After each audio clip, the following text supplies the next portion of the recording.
ora ana gunane tutupan batalmu tutupan aplasanmu mana nyawamu aja mak terus ke mergane ora ana gunane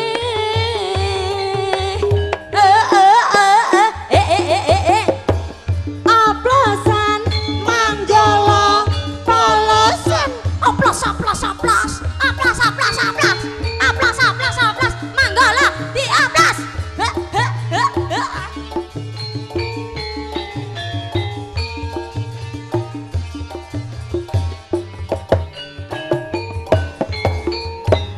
waduh dioplos nanti oke sabar dulu ya bar dioplos ditos keringetnya sih mau no pamundutan sing disi-disi ana langgam luntur kebelet Mister Mendem titip kangen iya langsung digoyang titip kangennya mbak Pasek maju ayo sek langsung jadi goyang ada titip kangen monggo yuk tarik bro spesial kagem sesepuh-sesepuh wonten ngawen ya nduk ya terkhususnya kanggo Bapak Dir tarik atas dalam-dalam dulu sayang terspesial terspesial kagem jenenganipun Bapak Dir Bapak Dir sing titip kangen ya nduk ya jane kangennya aja dititip-titipno Pak tahu ya Mbak langsung bae Pak ndak diblantek ndak diblantek Pak ya langsung diwenak wae langsung digoyang ada titip kangen yuk monggo yuk oke langsung yuk monggo Mama Karyumi Mama Karyumi tersayang Tanjung Perak Bo Tanjung Perak bariki langsung dicap jus ya spesial katur gemateng ibu-ibuku walah ya ya wah wis ramene ra karuan iki padha karo kah bumi pindho ya Bu ya alhamdulillah tak tungak-tungakno muga-muga piyayi ngawen diparingi keselamatan seger kewarasan tambah rezekine ya Nduk ya wis luwih samu barangi iya Bu nanggep ketoprak setahun kok pindho sing diingi kah bumi ning pojokan pasar Selok sing iki syukuran ya Nduk ya ya langsung digoyang ada titip kangen monggo yuk sabar ya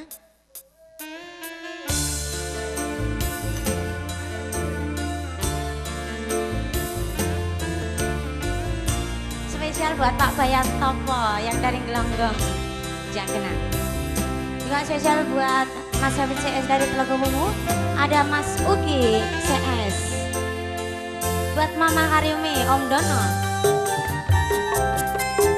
Uci ayo goyang Ci Mas Cito juga buat Mas Aris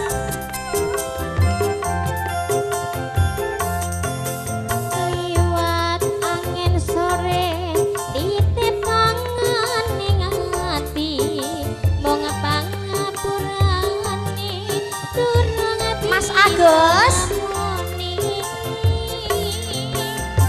wedi karo bojoku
kagem Mas Yanto juga Mas Agus ditunggu lagunya ada wedi karo bojomu WKB nya ditunggu Kanek sitok iku Pak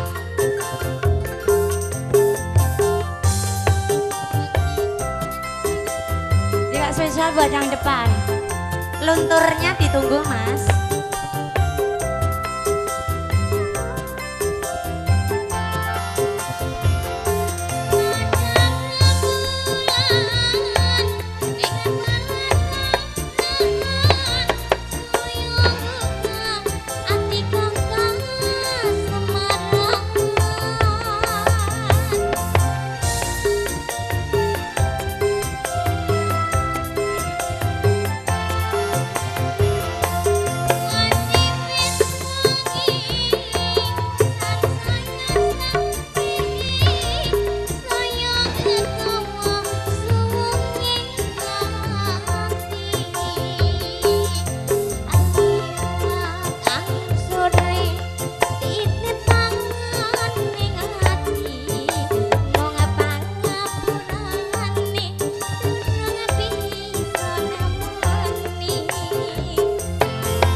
Digoyang lagi semuanya.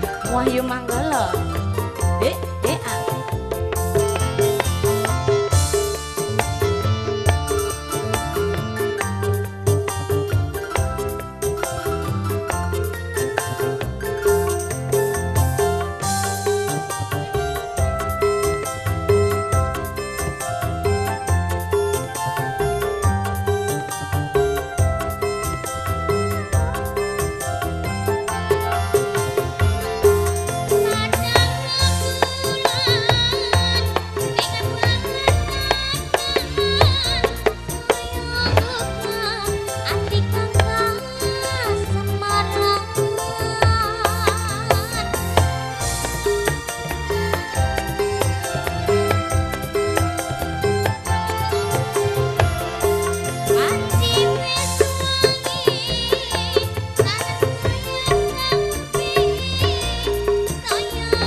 Belet Pak Nur jamu dari Kudus ada nyidam pentol separuh ya.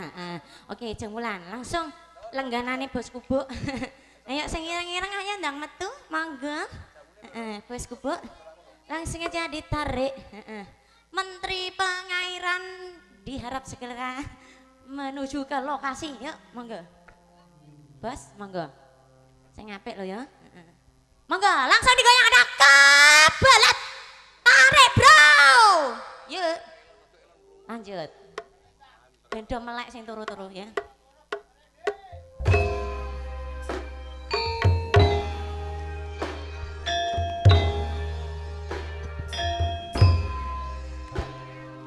Eh.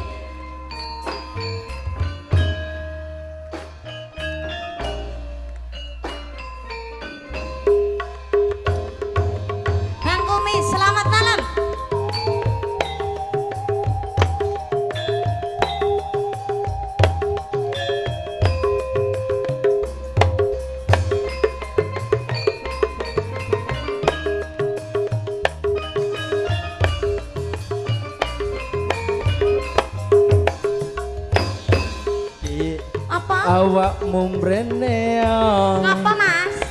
nyedak Iya. aja ado-ado mepet tapi si iliri-liri ben gak krungu tangga kanan kiri di Wedi karo bojomu beres bariki ya Mas Agus ya aku njaluk iku njaluk bojol otot balungku uwes padha kaku yen gak ngono ora iso turu ayo ya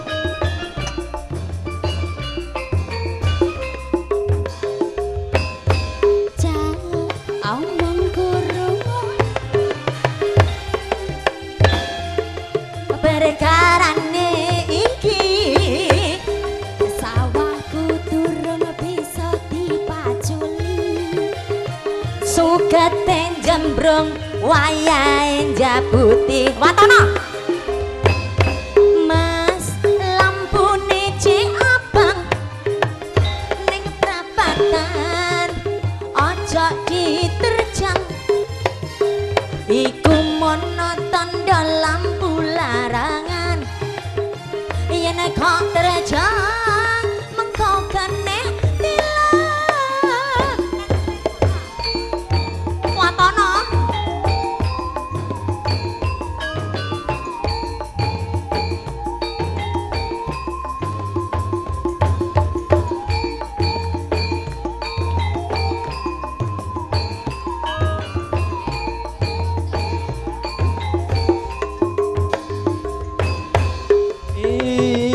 piye dadine wis kacung kaya ngene iki wis mentol nyengkal kaya jepitesan wis dusel-dusel apa jero suwan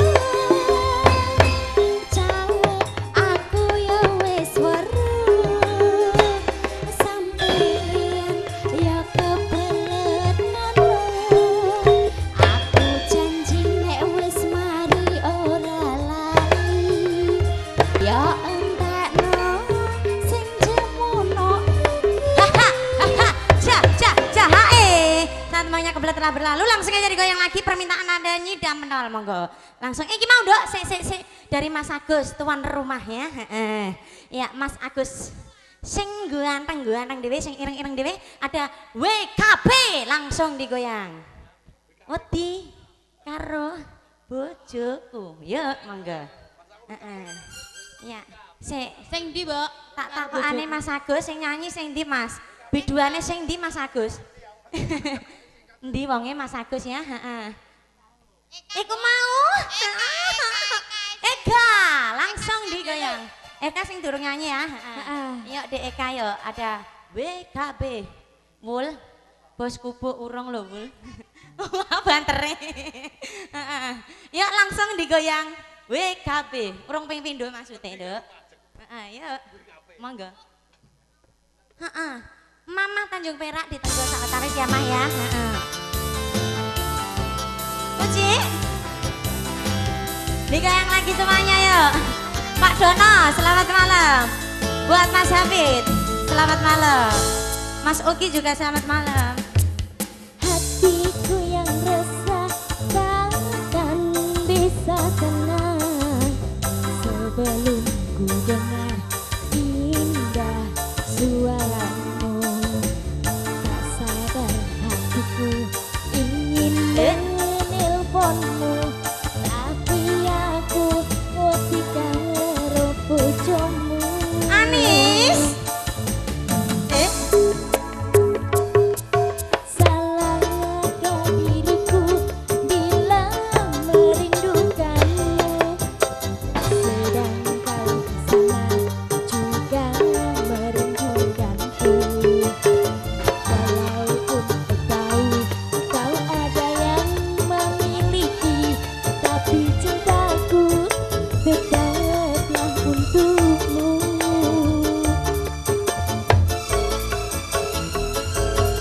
Pengen ku SMS-an wedi karo bojomu, pengen tilpon-tilponan wedi karo bojomu, pengen ku ngomong sayang wedi karo bojomu. Sajane kangen iki ra kena dilarani, nanging aku wedi karo bojomu. Wedi karo bojomu, pengen kangen-kangenan wedi karo bojomu, pengen ku ngomong sayang wedi karo bojomu. Sajane kangen iki ra kena dilarani, nanging aku Wedi karo sapa? karo bojomu. Piye cerap? Karo bojomu, wedi karo bojomu.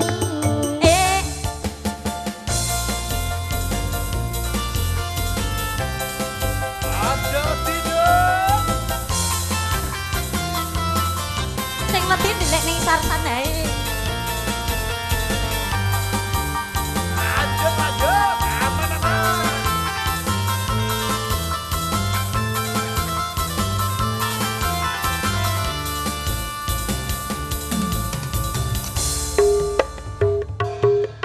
Salahkah diriku bila merindukanmu, sedang kau di sana juga merindukanku.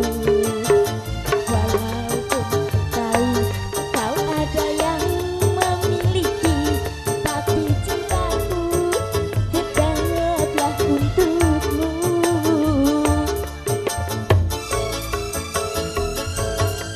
Pengen ku SMS-an wedi karo bojomu, pengen Mas Agus. teleponan Wedi sapa, Mas? wedi karo bojomu, pengen ku ngomong sayang wedi karo bojomu.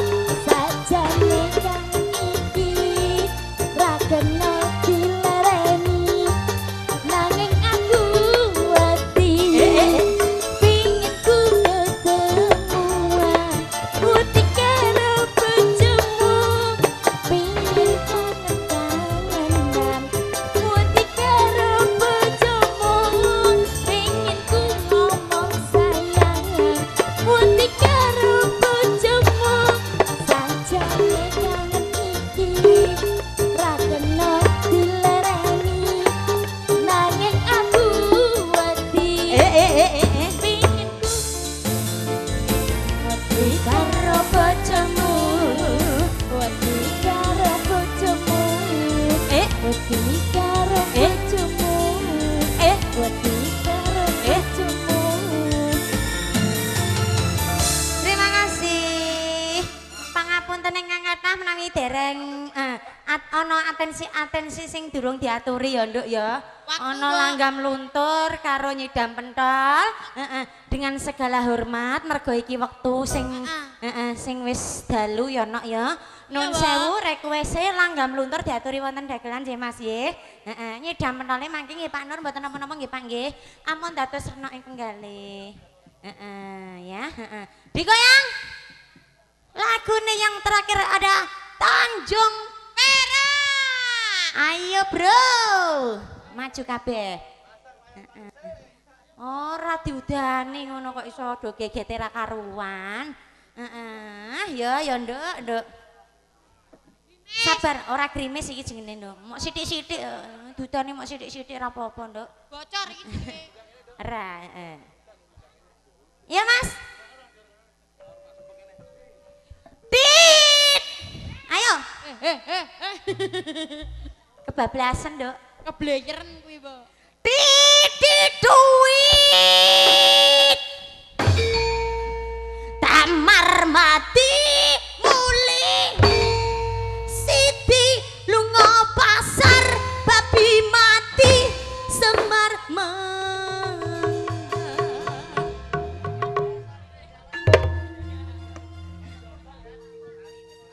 dipalna. Do re mi sol jeneng dodol keong.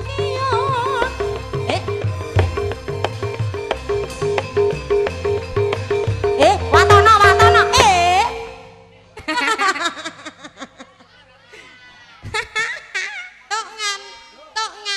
Ngantuk. Ngono panjak ning sisela ya ngantukan ngene. Panjak ora gelem nutuk. Biasa. Apa? Lampune mati lho, Mbak. Jarak dipateni, Nduk. Ben ra mledos. Panjak anyaran mlakno.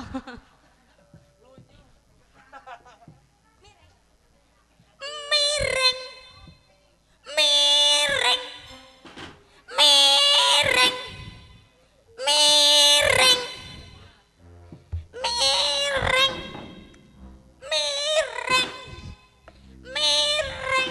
Mbak. Apa, Nduk? Mlumahe kapan nek miring terus? Lumai sok, Nduk. Kapan? Nek wis rambayangno. Ngono. Mama Karyumi guyu, Mbak. Lah urung resmi mlumah. Guyu terus lho, Mbak. Dingin. Nek jengking sithik-sithik gak apa-apa. Nek mlumah iki berarti pasrah. Ngono. Sok mben. Ayo. Miring. Enake. Oh, anyep-anyep karo miring, Nduk. Apa iku? Aja mbok pek to, Nis. Iki aja ngono. Miring. Mlumah jengking enak rasane.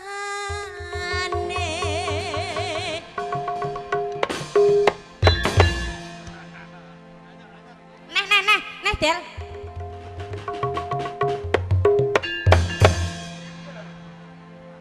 Apa iku? Mas, ada. Tutu gentak.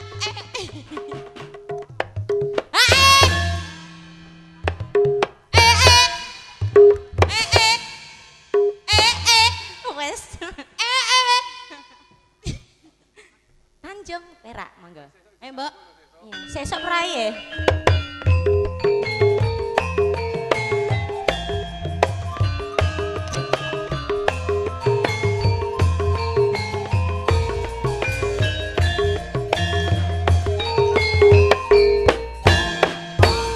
Waktu terang bulan udara bersinar terang, teranglah sekali di kota Surabaya. Belum berapa lama aku pentas wahyu mangkala, datang kawan saya Jengketel itu namanya. Ayo rame-rame kita pergi Tanjung Perak, panggil satu taksi kita soralah bersama taksi.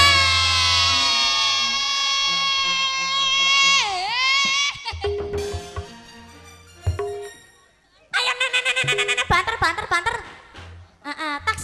Taksi. Siji, loro, telu. Jabang bayi, wedokan cangkeme kok do. Alon-alonnya didelok ramai-ramai. Dia ono Romaira.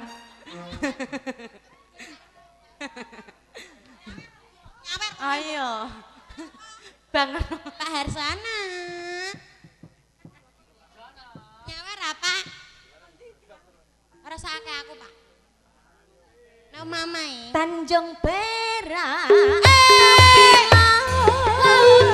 Siapa suka boleh ikut sama mama.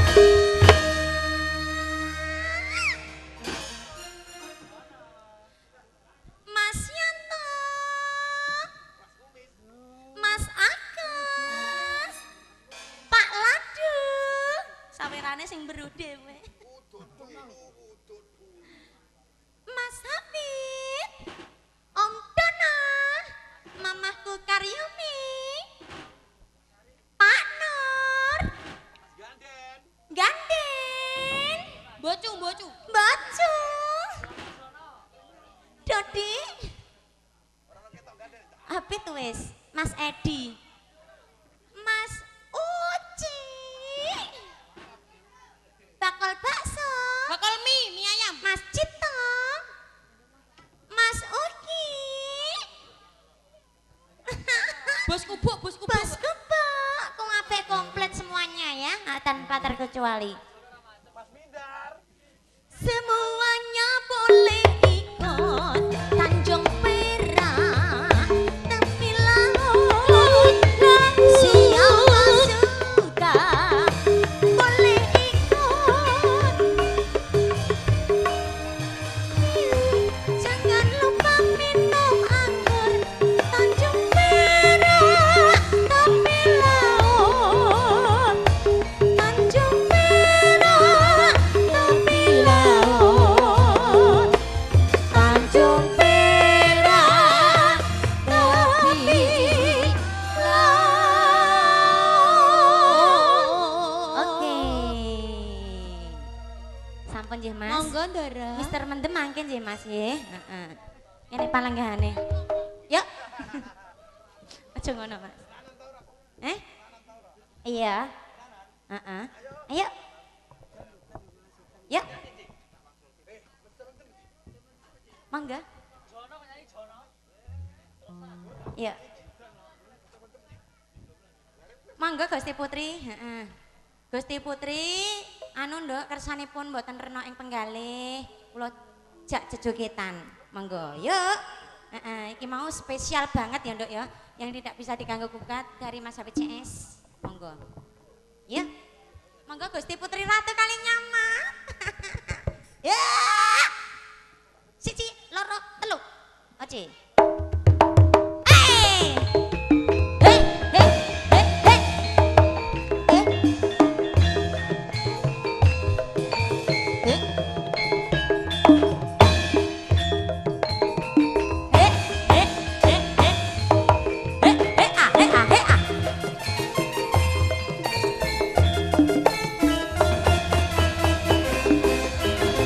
Aku wis kandha cium marake ciloko. Aku wis matur min seneng omongan lantur. Wis tak aturi yen foto marake lali. Bacot nguncapir Mas Dodi dadine kentir. Ora tak gagang penting sesuk tuku beras. Ora tak anggap penting anak bojo arep. Namuni nuturi kaya kiai. Dijarke wae yen mendem rang glosor dhewe.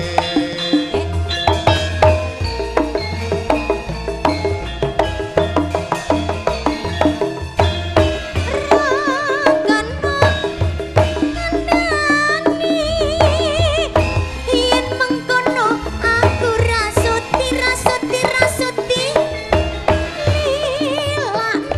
aku bali. Wong tuaku sanggup ngingoni. Ojo cekak atimu,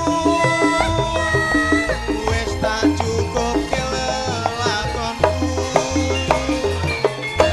Pancene bener kandhamu,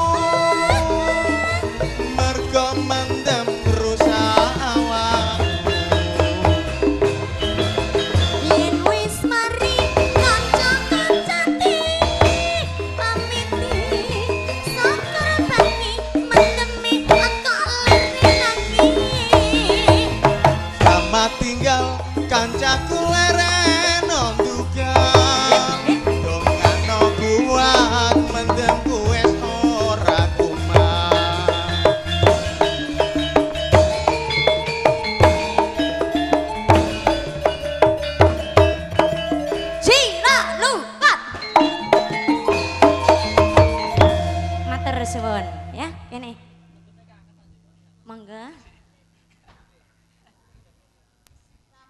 Dipun lipur kok nggih kados ngaten lho nggih. Kaya piye to ya? Nggih, adat sabenipun Gusti Putri mboten kados ngaten iki. Kok benten nggih. Biasane iki Gusti Putri mesak-mesak. Seneng penggali, Nduk ya. Nek dina iki kok kenone kok ora kaya biasane. Mergo aku lagi ngrasake kasepen lho ya. Panjenengan menika ngrasaken kasepen. Panjenengan menika dos pundi cobi? Wonten mriki rak nggih tesih anu kathah para abdi-abdi ingkang paring lelipur dumateng Gusti Putri. Nek nek yo video to ya. Ngenten. Rasane ngatuku iki kangen banget karo Dimas Karepi. Kapan sanget kalian Ndara Karebet? Semune kok nyemu lho ya. Kula niku nggih kangen kalih Karebet. Ndara Karebet. Waalaikumsalam mangga Ndara.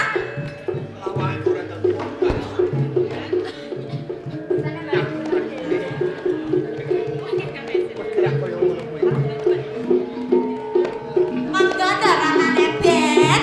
Kula menika sampun dangu mboten nate kemanggih kalian Ndara kakung Karebet. Kok tambah ganteng ya, Nduk ya? Tambah kangen ngene iki aku, Nduk.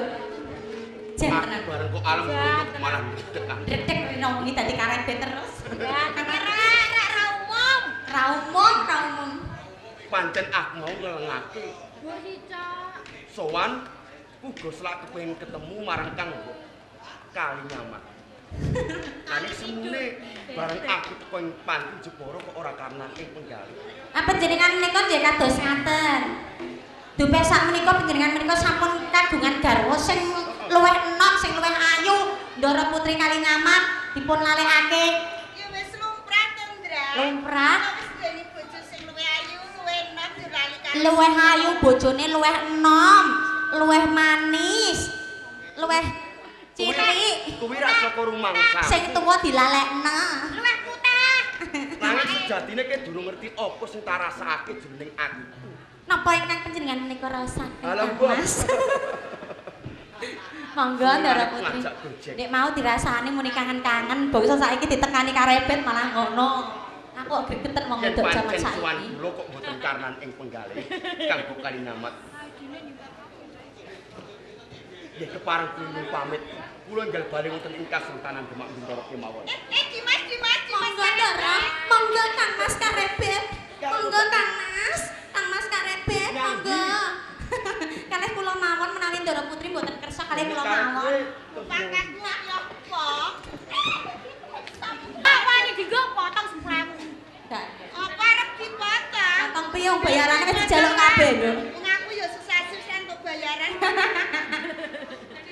Yo bayar Katimbang kula rewangi Kraya-raya sowan wonten panti Jepara. Nanging semune Kang Mbok Kalinyamat mboten karenan ing penggali. Kuwi gunane menapa? Dimas, ya sing dipangapuramu wae. Ngono wae kok dadak kenyonyok rasamu to. Mbok wong lanang iku juga gampang nesu. Tundane mengko pasuryanmu ning bagus ki yen to nesunan tanpa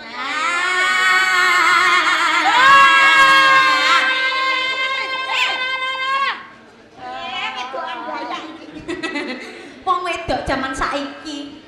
Embo-embo mahmoh-mahmoh jebule. ngono kuwi lak ya lho sing ditiru. Sinten menika sing dipun tulas, Ndara? kok ya. Kula niku mboten mahmoh-mahmoh. Nek kecekel ya terus dibres ngono ae. Kampung ki garane ndi? Nggih, ngono kok iso barang ngono kok iso. Wis Aku tau. ora maedu polahe. Aku nganti gumun. Tau nyatane ngerti kanan kaya ngene ya pengen weruh terus. Oh, pintu anak. Ayo. Dimas, Hah, wis ngaten iki Kang Mbok ki Kalinyamat. monggo nu tindak ning panti Jepara didherekke apa kaijenan to Dimas? Mesti ki mawon kula kaijenan to Kang Mbok.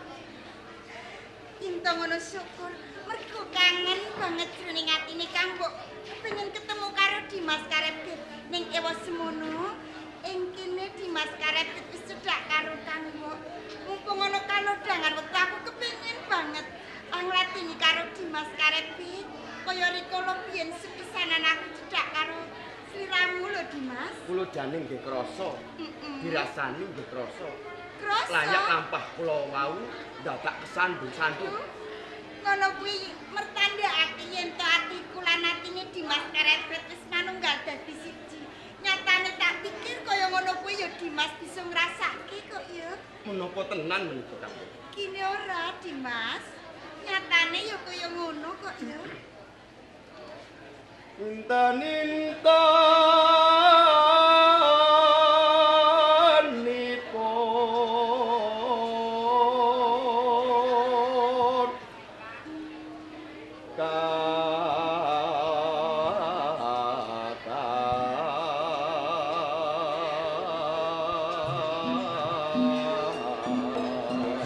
ento kaya ngene iki. Wong wadon endi yen to ora ngrasake kangen keramun. Nanti cedhak karo Dimas Karepet sing kaya ngene.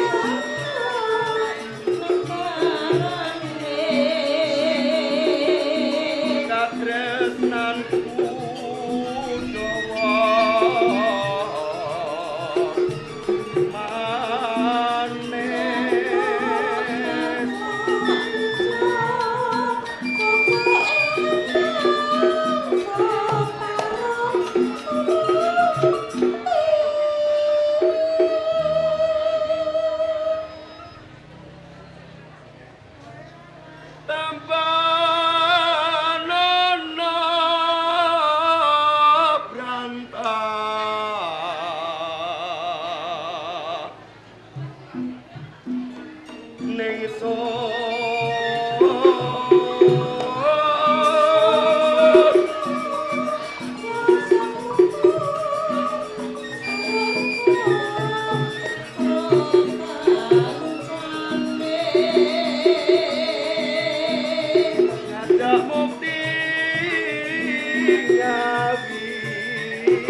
yen menengaken tan Prabowo kula Kang.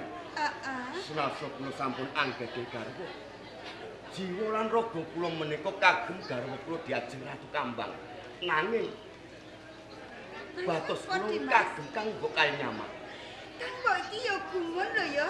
Senajan Dimas Karepet wis duweni garwa, ning ewa semono nggone lati karo Kang Mbok Ratu Kalinyamat jan isih kaya rikala biyen lho ya. Sinasa kanthi cara dedemitan. Nanging tresna kula kaliyan Kang Mbok Ratu Kalinyamat wis sak menika ngantos demekanipun belahan. Lho, pancene wong seneng ki yen to kanthi dedemitan ki rasane nek ora karuan lho Dimas. Menapa sae? Iya Dimas. Waalaikumsalam. Sinten Kang Mbok? Yen to ora kliru kaya suarane Kang Mas Hadirin jare Dimas. Aduh iki piye Dimas? Biasane ki ngene kaya wajiban ki yo suwe banget durung kontek. Kula enggal wangsul ke mawon. Waalaikumsalam. Singat Dimas. Yen to kon dari kok liwat kori ngarep kok yo. Liwat kori mburi nek liwat kori ngarep konangan karo Dimas, sing hati-hati yo Dimas karepku. Ampun semenak. Dimas. Waalaikumsalam. Ini pesan sepertinya. Sing hati-hati kok sakonangan prajurit utawa Kang Mas Wadili ya. Ampun semenak. Waalaikumsalam.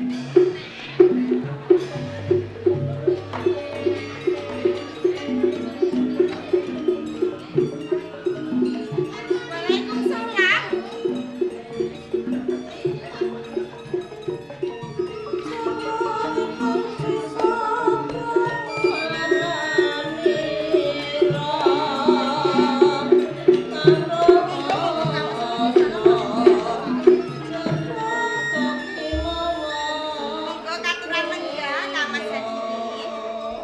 Ngombe apa Kanjeng? Katemben kemawon dandan Kang Mas. Dandan. Nggih. Nggon kuluk salam, basan nganti guwing lambeku. Kori ora ndangkok buka. Mung meno nggonmu dandan. Iki mau dandan kok dandan. Nggih dandan to Kang Mas Wadili. Nek dandan kok ora lumrah. Kok mboten limprates pundi to? Ora kaya adat sabene. Kok ngaten? Saiki aku takon. Lumrahe wong wadon dandan yen nganggo wedak sing diwedaki apane? Pipinipun to Kang Mas? Yen nganggo lipen sing dilipeni apane? Pun cetha lambene sing dilipeni. Lambene sing dilipeni. Nggih. Ning iki ora lumrah. Sing kok lipeni ora lambe tok, ning gulu-gulumu mbok lipeni abang kabeh. Ayo napa inji to Kang Mas? Pundi-pundi Kang Mas Adiri? Ya, iki bosong. Iya. Iya pencenan iki kok inji. Iki lipen apa lipen kuwi? Anu niki wau niku lho Kang Mas.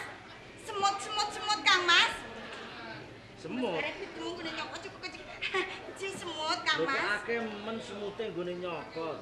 Halah pencenan iki kok inji. Ayo dandan kuwi ana ing panti Jepara, Kanjeng Ratu dituwake. Nek dandan kuwi sing besus ora Lho napa kirang besus nggih kula dandan yo Kang Mas. kurang Adiri. besus nggonmu nganggo nyamping coba. Lho niki nyampe enggal lho Kang Mas. Wirone iya aku ngerti iki nyamping enggal wirone ditata Iki kok. apik. Dadi ketok besus. Loh, bokongmu kok teles? Napa iji Kang Mas? Loh, jare teles kok agem iki piye? Anu niki wau penyam niku lak uluk salam kula kesesoke badhe ndamel unjukan kagem pinjenengan tumpah wonten nyamping kula Kang Mas. Unjukan apa iki? Susu Kang Mas. Plangenane penyam niku lak unjukan susu to. Dadi pliket iki mergo susu. Nggih. Napa? Dudu susu iki. Saestu susu kok Ji? Dudu, susu iki ambune ra ngene iki. Dudu iki nek susu. Lah nek boten susu napa saestu menika susu kok Ji? Nek ambune aku ra pangling nek jenenge kok lali. Ya penjenan iki lho kok Ji Cubriya ingkang boten-boten kalih garwanipun. Lho mergo aku tresno karo Kanjeng Ratu nek upama aku duweni sujana sing kaya ngono ki ra jeneng lumrah. Sampun to Kang Wis Mas. kono-kono lungguh ora apa-apa. Ini lho Kanjeng Ratu. Ji. Akeh murid sing padha ngangsu kawruh, sing padha sinau ning panti Jepara, kae santri patayat. Mongko ing kene kuwi lan aku dituwake. Ya mung wae aku njaluk tindak sak tindak, tembung sak klemah bebasan. Kudu kabehmu bisa kanggo panutan. Aja nganti ing mengkone kowe lan aku iki diwirang-wirangke karo murid mergo saka tumindake dhewe. Kang Mas, pun to kula menika pun boten sapenjan nimutake kula mangertosi kok tembung sak lima, tindak sak pecak uno lan muni kula menika kangge panutan sedaya santri utawa patayat ning panti Jepara menika kok Ji. Syukur yen pancen kaya ngono. Ya mung wae mengko yen ana kalodhangan wektu ngepasi murid. Assalamualaikum. Waalaikumsalam. Waalaikumsalam. Kang Mas Adiri kula iki sowan Kang. Kyai Karepet. Mas.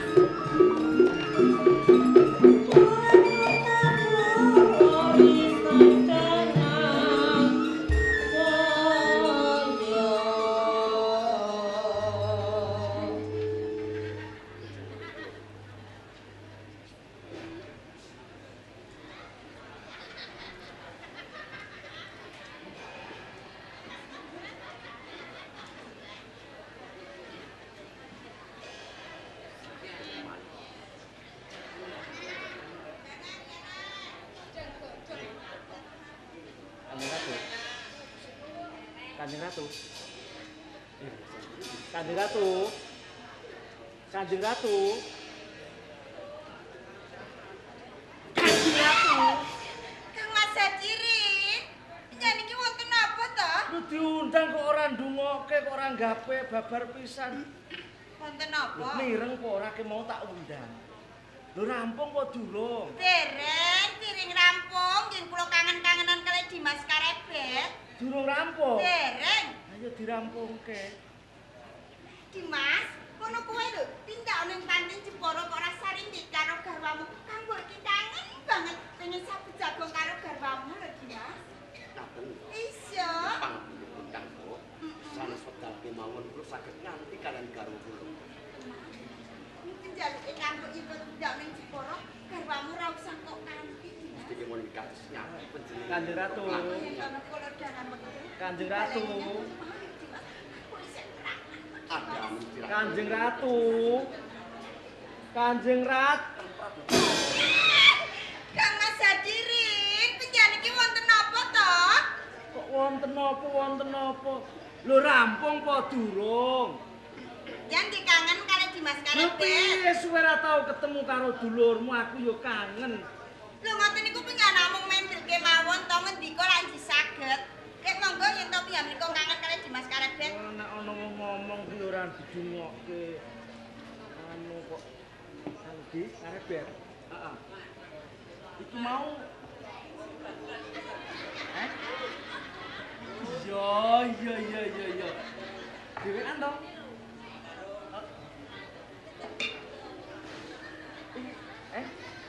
Sing seru pun Kakang ora mireng. Heeh. Iya, coba. Heeh.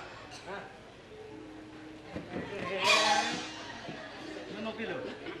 Nek ana wong lagi ngomong diganggu senengane. Kang Mas, lho penjamin niku anggenipun ngendika menika kok jiklemak, klemek kados ngaten. Ingkang seru lagi saged Dimas Karebet menika mboten pireng. Dadi kurang banter. Nggih. Nek banter Karebet gen krungu. Kersanipun pireng Dimas Karebet menika Ngono. ngendika kok klemak, klemek kados ngaten. Yani Karebet. Mas, aduh seru kados ngaten. Kula ngantos jantungan iki lho. Kaget iki kowe dhewe piye perkara kowe njerit aku melu kaget. Ngendikanipun seru kok nggih. Lho jare nek elon kon banter, nek banter malah do kaget. Ya ampun keserunen kados ngaten. Sampun Kang Mas Hadirin. Monggo. Lho, aku sing di omah. Lungguh-lungguh Dimas Karebet. Wonten tamu kok mboten dipun bagekke. Namun pangapuntenipun ingkang ageng Kakang. Heeh. Memenawi sowan kula ganggu dhateng kamardikanipun Kang Mas Hadirin. Ora ganggu. Iki yo malah kebeneran. Mergo sawetara pun Kakang iki ora nate ketemu karo Yayi Karebet. Dene iki ana wektu sliramu sowan ning Panti Jepara. Gawe senenging para keluarga ning Panti Jepara kok Dimas. Yen to bisa srewet tindak ning Panti Jepara ya Dimas. Tan Prabuda kula Kang. Sinaran kula saged pinanggih dhateng keluarga ing Panti Jepara. Langkung-langkung dhateng Kakang Hadirin lan panjenengan kanggo Ratu Kalinyamat. Rumaos bagya lan mulya bombong salebetipun manah kula. Tapi ngoten niku penyamirsani karo Dimas Karebet. Waduh, aku iki nggumun lho. Ha? Kanjeng Ratu. Yo, dulurmu Karebet iki bolak-buse. Aduh. Rumangsaku jagat iki ana wong lanang sing bagus, kejaba mung Karebet. Ngono ki lho. Apa mencap-mencap? Sampun. Kok dadak kelangkungan anggenipun ngalembono dumateng kula. Banget baguse ngantos kathah panita ingkang tresna. Boten bentene kados kula menika nggih Tris. Apa? Boten Kang Mas. Ngene. Iki mau tindak nglangke apa ancen ana kawigaten? Magepokan dhateng dawuh pangandikanipun Rama Sultan ingkang supados kula kedah tuwi dhateng kawilujenganipun para Semenanjung. Oh, kaya ngono. Bi, yen perkara Ratu Semenanjung pun Kakang iki ora weruh. Jalaran apa? Saking saben dina caket lan Ratu Semenanjung iki mung kang mbokmu Kalinyamat. Mula manggon ing perkara iki, sliramu nyuwun pirsa wae karo kang mbokmu Ratu Kalinyamat. Dados saben dinipun kang mbok Kalinyamat. Sing cedhak iki kang mbokmu. Kono nyuwun pirsa. Menapa saestu kang mbok Kalinyamat? Bener kok Dimas. Sing sabenere cedhak karo Ratu Semanjung iki kang mbok Ratu Kalinyamat. Ento Dimas arep kepengin banget ketemu karo Ratu Semanjung. Ayo Glis, tak larapke Dimas. Yen pancen pun keparingaken nggih. Prayogi sanget. Kula sak kepengin mangertos kawontenanipun Ratu Semenanjung. Ayo Dimas.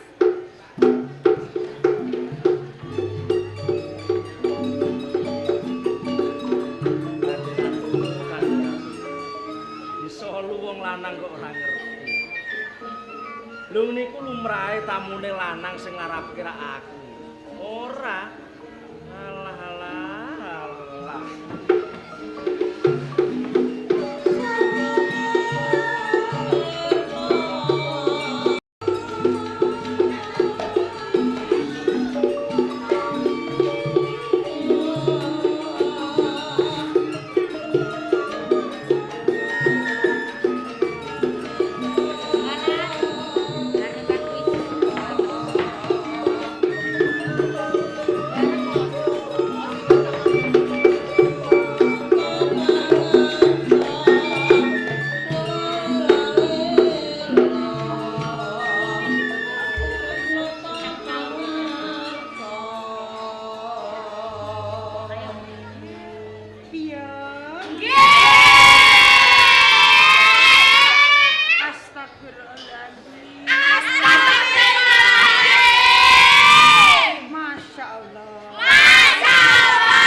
Mongko aku mundhut kelawan kowe kabeh ya Biung.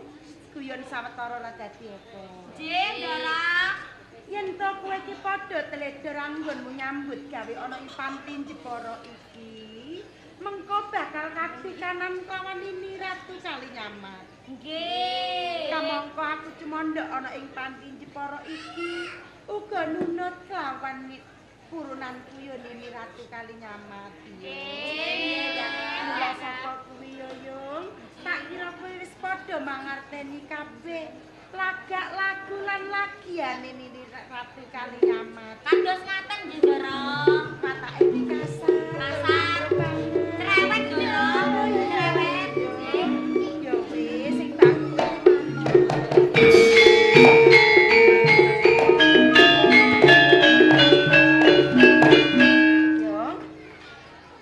sekirane kowe wis tepung kelawan pawongan sak katrine iki piye? Mboten, Ndara, kula mboten tepang. Yen ta kaya ngono semingkir.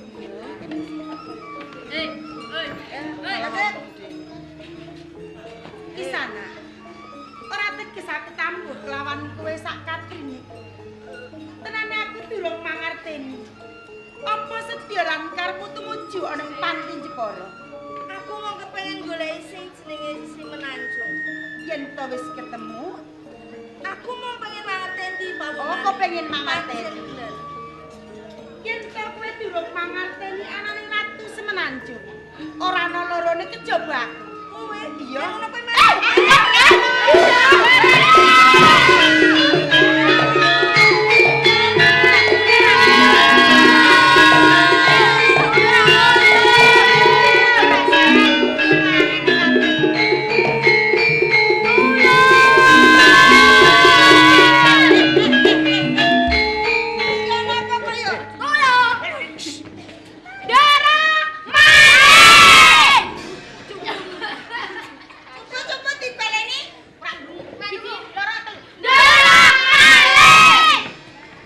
bento. Kok kurang ajar. Lho Kang Mas Hadirin kok maling rumangsa. Ora banter. Aja do kurang ajar. Mboten mireng, Ndoro. Ndoro. Ramudu ora buanter sing buanter cewetang lho. Iki. Ora jelas. Ndoro. Ambune pede. Keting, Ndoro. Masa regane sana keting. Reksonan. Sik, Reksonan. iki aja celam-celom nek ngomong. Nek matur iki sing cetha.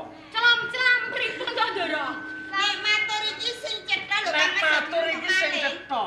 Dah. Lah aku anggap maling iki piye? Ndoro wonten malih. Ah, ya kaya ngono to. Lah, mbok yo ngono to. Suwek-suwek lambemu. Orang paham, Del. Ora paham. Irung ora paham. Sik. Kurang paham. Nek ana maling ki sing dicolong apa?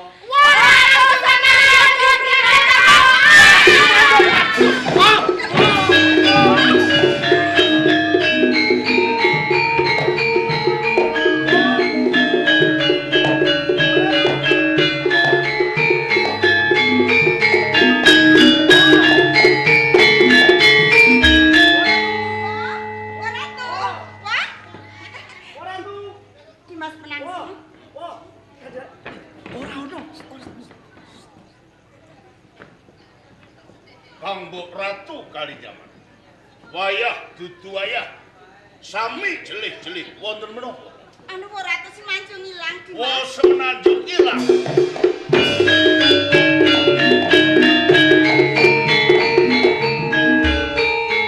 Menapa Kang Mbok Ratu Kalinyamat pirsa? Sinten pawongan ingkang bradat Wo Ratu Semenanjung? Anak Kang Mbok Ratu ki mangerteni yo malinge wis tak cekel to Dimas Boten Penangsang. pirsa.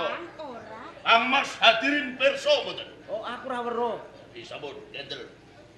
Kang Mbok Ratu Dimas. saderengipun Wo Ratu Semenanjung ilang saking Panti Jepara. Ing Jepara mriki wonten tamu saking Demak napa mboten? Ora ono kok Dimas. Ora ono tamu saka Kasultanan Demak Dimas. Saestu. Kang Mbok Sambut Ragoro. gendel. Kang Mas Hadirin Nggih. teng Jepara mriki wonten tamu saking Demak napa mboten? Ora ono Dimas, tenang. Kang Mbok kira guru ora ngapusi karo Dimas Penangsang. Kang Mbok Ratu, kula niku mboten nyuwun pirsa kalih sampean. Ning kula takon kalih Kang Mas Hadirin.